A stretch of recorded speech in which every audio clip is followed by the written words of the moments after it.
School of agriculture and rural development কর্তৃক পরিচালিত bachelor of agriculture education প্রোগ্রামের প্রিয় শিক্ষার্থী এবং দর্শক শ্রোতাবৃন্দ, আপনাদের সবাইকে আন্তরিক শুভেচ্ছা। আজ আমরা আলোচনা করব মৃত্তিকা জৈব পদার্থ নিয়ে।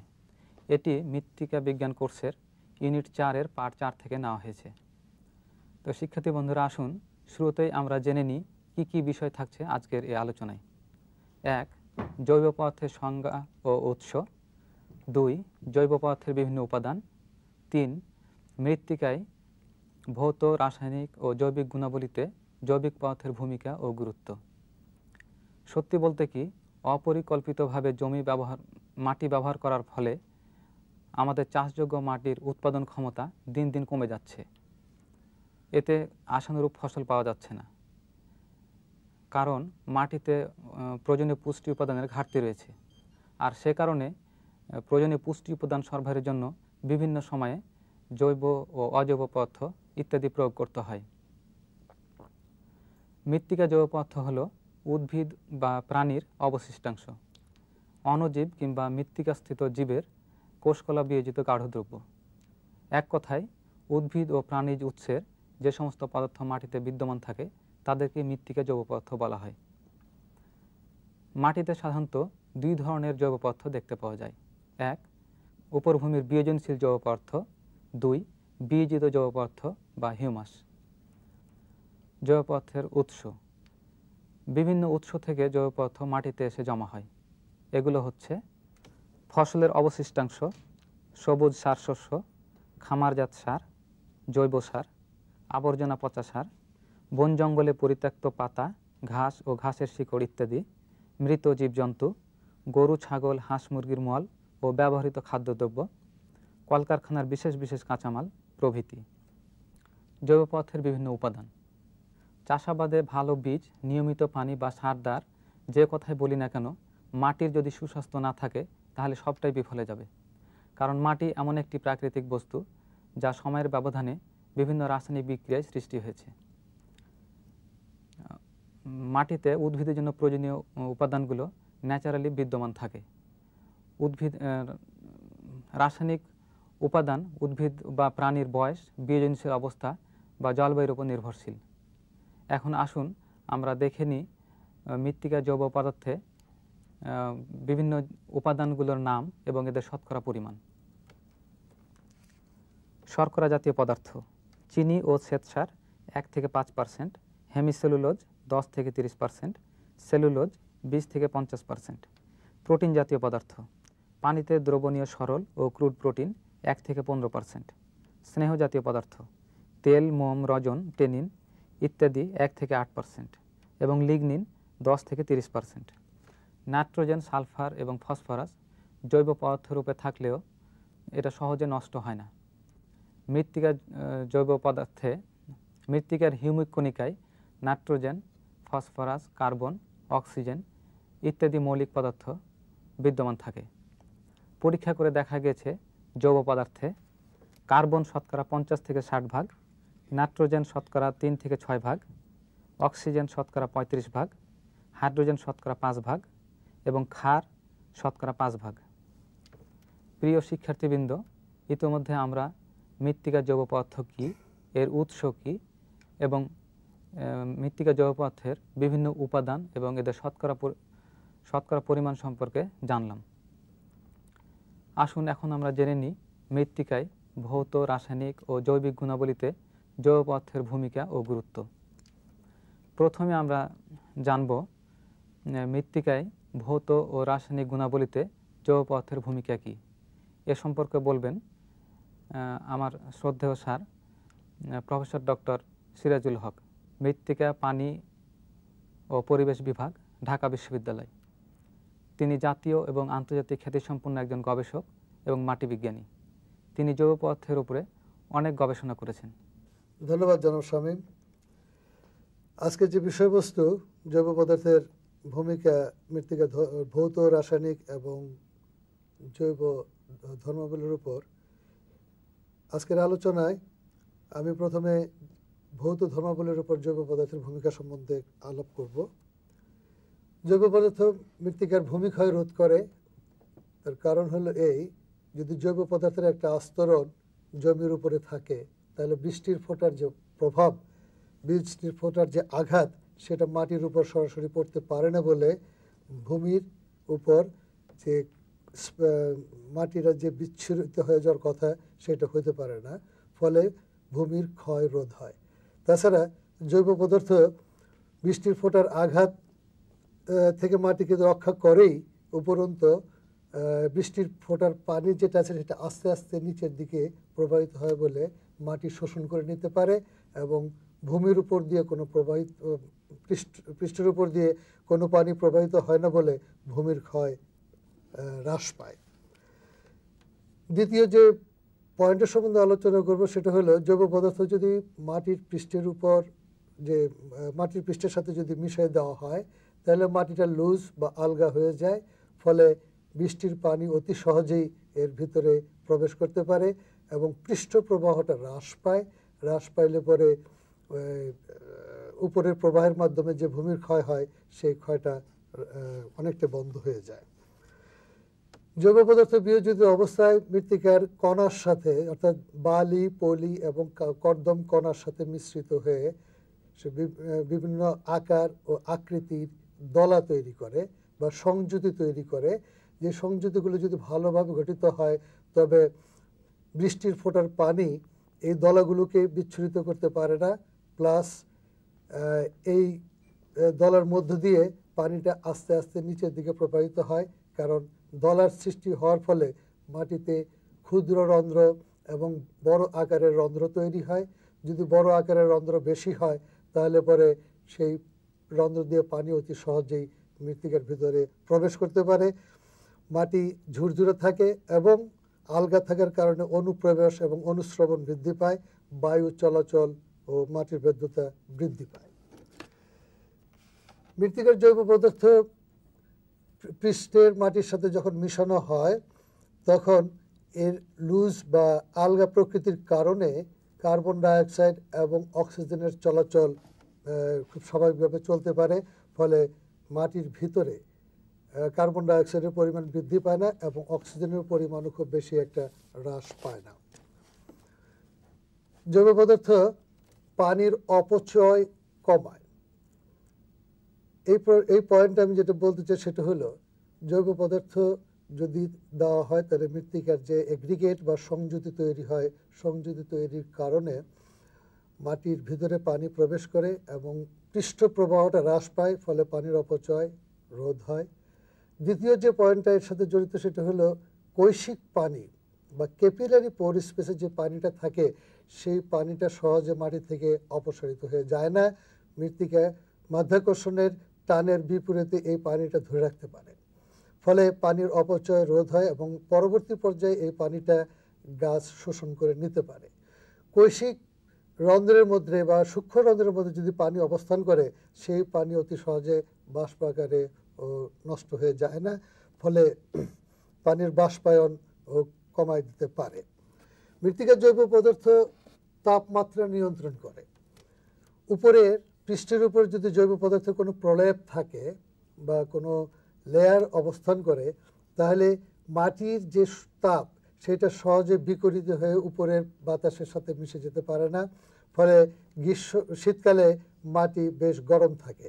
উপরন্তু গ্রীষ্মকালে যদি এই জৈব পদার্থের আস্তরণটা থাকে, তাহলে পরে সূর্যের আলো থেকে যে তাপটা আসে সেই তাপটা মাটি অতি সহজে শোষণ করতে পারে না, কারণ জৈব পদার্থ সেই তাপ শোষণে বাধা সৃষ্টি করে।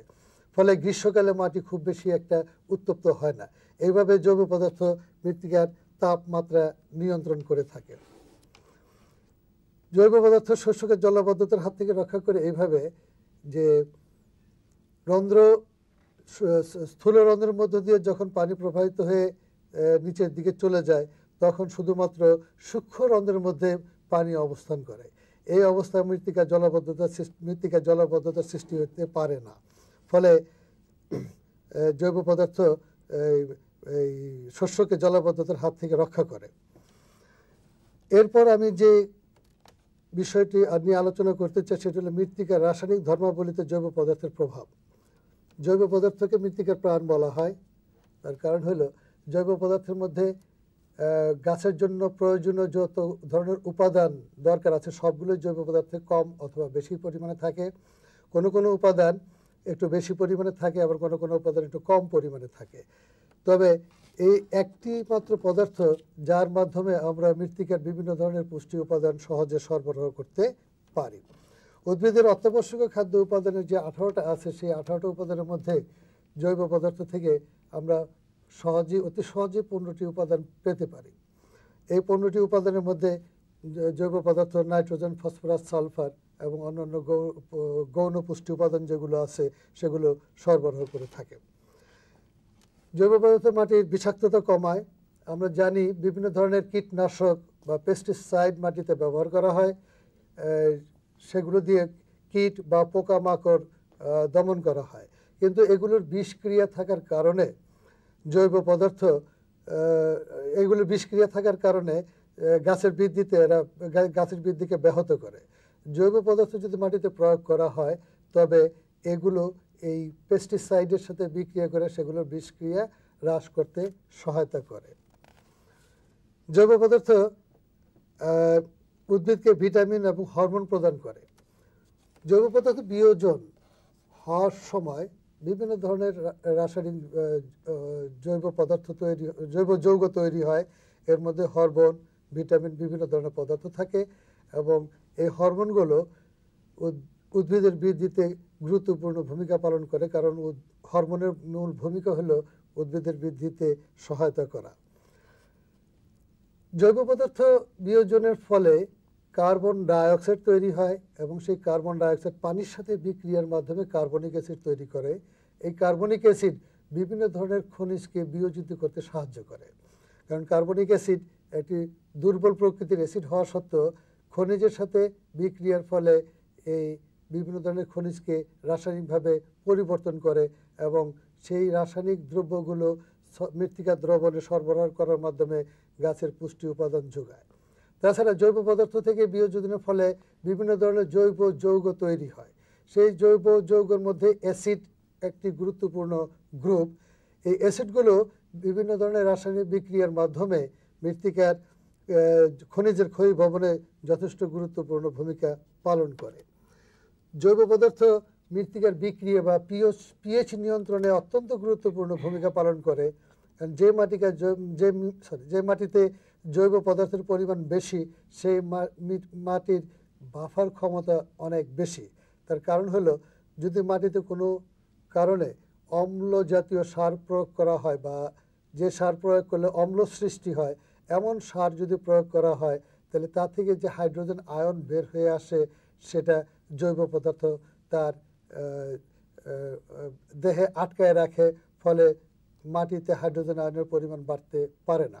অন্যদিকে যদি ক্ষার জাতীয় কোনো জিনিস প্রয়োগ করা হয় তাহলে পরে জৈব পদার্থের মধ্যে যে হাইড্রোজেন আয়ন থাকে সেই হাইড্রোজেন আয়ন সেই ক্ষারকে প্রশমিত করার ফলে দেখা যায় যে মৃত্তিকার পিএইচ বাড়তে পারে না। এইভাবে মৃত্তিকার পিএইচ হ্রাস বা বৃদ্ধির উপর জৈব পদার্থ অত্যন্ত গুরুত্বপূর্ণ ভূমিকা পালন করে, যাকে আমরা বলি মৃত্তিকার বাফার ক্ষমতা। জৈব পদার্থ তার গায়ে কতগুলো আয়ন ধরে রাখে, যেমন calcium, magnesium, potassium, ammonium, sodium, বিভিন্ন আয়ন ধরে রাখার ক্ষমতা জৈব পদার্থের আছে। কারণ জৈব পদার্থের মধ্যে কতগুলো ফাংশনাল গ্রুপ বা ক্রিয়াশীল গ্রুপ থাকে, যাতে নেগেটিভ চার্জ বা ঋণাত্মক আধান ডেভেলপ করে বহু সৃষ্টি হয়। এই ঋণাত্মক আধানের এগেনস্টে বা ঋণাত্মক আধানের বিপরীতে জৈব পদার্থ বিভিন্ন ধরনের ক্যাটায়নকে ধরে রাখে। এই ক্যাটায়নগুলো যদি ধরে না রাখতো, তাহলে মাটি থেকে এই ক্যাটায়নগুলো অপসারিত হয়ে যেত, এবং অপসারিত হয়ে গেলে গাছের জন্য সেটা ক্ষতিকর হতো, কারণ গাছ এই আয়নগুলো সহজে গ্রহণ করতে পারতো না।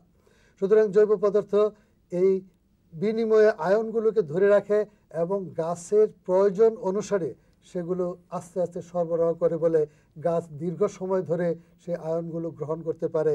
এইভাবে জৈব পদার্থ পুষ্টির ভাণ্ডার হিসাবে কাজ করে। পুষ্টি সংরক্ষণে যে কথাটা আমি একটু বললাম, সেটা হলো যে মৃত্তিকার যে সমস্ত ধর্মাবলী সবচেয়ে বেশি গুরুত্বপূর্ণ, গাছের বৃদ্ধির সাথে বেশি ওতপ্রোতভাবে জড়িত, তার মধ্যে এই বিনিময় আয়নগুলি অত্যন্ত গুরুত্বপূর্ণ ভূমিকা পালন করে। এইভাবে আমরা যদি এই জৈব পদার্থ ব্যবহার করি, তাহলে এই বিনিময় আয়নগুলোর অপচয় হ্রাস পাবে। আশেপাশের যে ওয়াটার বডিজগুলো থাকে, সেগুলোতে বিভিন্ন ধরনের আয়নের যে কনসেন্ট্রেশন বেড়ে যায়, সেটা হ্রাস পাবে। প্লাস মৃত্তিকা এই আয়নগুলো সংরক্ষণ করা অত্যন্ত সহজ হবে। এইভাবে মৃত্তিকার জৈব পদার্থ বিভিন্ন ধরনের রাসায়নিক বিক্রিয়ার উপর প্রভাব বিস্তার করে। ধন্যবাদ স্যার। প্রিয় শিক্ষার্থীবৃন্দ, এতক্ষণ আমরা মৃত্তিকার ভৌত ও রাসায়নিক গুণাবলীতে জৈব পদার্থের ভূমিকা ও গুরুত্ব নিয়ে জানলাম ডক্টর সিরাজুল হক স্যারের কাছ থেকে। তো চলুন এবার আমরা জেনে নিই মৃত্তিকার জৈবিক গুণাবলীতে মৃত্তিকার জৈব পদার্থের গুরুত্ব কতটুকু। মৃত্তিকা জৈব পদার্থ মাটির অণুজীব ও অণুজৈবিক কার্যাবলী বৃদ্ধি করে।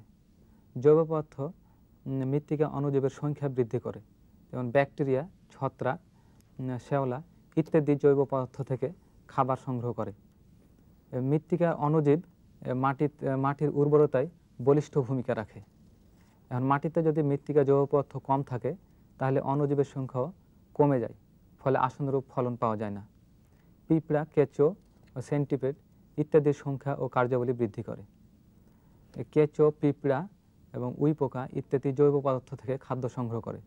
এরা মাটিতে গর্ত করে, ফলে উদ্ভিদের শিকড় খুব সহজে অক্সিজেন পেয়ে যায় এবং কার্বন ডাই অক্সাইড অতি সহজে বের হয়ে যেতে পারে। জৈব পদার্থ অণুজীবের শক্তির উৎস হিসেবে কাজ করে। জৈব পদার্থের প্রধান উপকরণ হচ্ছে কার্বন। কার্বন জারিত হওয়ার ফলে যে শক্তি উৎপন্ন হয়, সেই শক্তি থেকেই মৃত্তিকা অণুজীবগুলো শক্তি গ্রহণ করে কার্যক্ষমতা বজায় রাখে। প্রিয় শিক্ষার্থীবৃন্দ, আমরা ইতিমধ্যে আলোচনার শেষ পর্যায়ে এসে গেছি। আমরা আজকের আলোচনা থেকে যা জানলাম তা হচ্ছে জৈব পদার্থকে মাটির প্রাণ বলা হয়। জৈব পদার্থ যে মাটিতে যত বেশি থাকে, সেই মাটি তত বেশি উৎপাদনক্ষম, এবং জৈব পদার্থবিহীন মাটিতে আশানুরূপ ফসল পাওয়া যায় না। জৈব পদার্থ উদ্ভিদকে শুধু যে মুখ্য পুষ্টি উপাদানই সরবরাহ করে তা না, গৌণ উপাদানও সরবরাহ করে থাকে। এই জন্য আজকাল পরিবেশ বান্ধব কৃষি ব্যবস্থাপনায় রাসায়নিক সার বা কীটনাশক সারের পরিবর্তে মৃত্তিকা জৈব পদার্থের ব্যবহার দিন দিন বেড়েই চলেছে। আমাদের আরেকটা জিনিস মনে রাখা দরকার, যে আমাদের আবাদি কৃষি জমিতে জৈব পদার্থের পরিমাণ দিন দিন হ্রাস পাচ্ছে, কিন্তু এবং এটা 1.6 থেকে 2 ভাগ পর্যন্ত আছে, কোনো কোনো জমিতে এর চেয়েও কম। কিন্তু আমাদের জেনে রাখা দরকার যে যদি কোনো জমিতে 2 ভাগের কম জৈব পদার্থ থাকে, তবে সেটা ফসল চাষের জন্য খুব ঝুঁকিপূর্ণ। আমরা আজকের আলোচনা থেকে যা জানলাম, যদি তার উপর আপনাদের কোনো জিজ্ঞাসা থাকে, তাহলে সরাসরি আমাদের সাথে পত্রযোগে অথবা ইমেলে যোগাযোগ করতে পারেন। আমাদের ঠিকানা BAG-ED, school of agriculture and rural development, Bangladesh উন্মুক্ত বিশ্ববিদ্যালয়, গাজীপুর 1705। আপনারা সবাই ভালো থাকুন, সুস্থ থাকুন। আপনাদের সবাইকে অশেষ ধন্যবাদ।